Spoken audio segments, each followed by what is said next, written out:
Je, serikali ina mpango gani wa kutoa ajira kwa wahitimu wa vyuo nchini?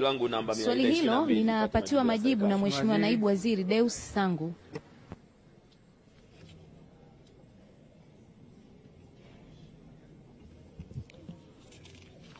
Mheshimiwa Naibu Spika, katika mwaka wa fedha 2023/24 serikali imetoa nafasi 47,404 za ajira mpya kwa kada mbalimbali ambazo utekelezaji wake unaendelea kupitia Sekretarieti ya Ajira katika Utumishi wa Umma na mamlaka nyingine, na wasaili kutoka vyuo mbalimbali waliofaulu wameweza kupangiwa vituo vya kazi.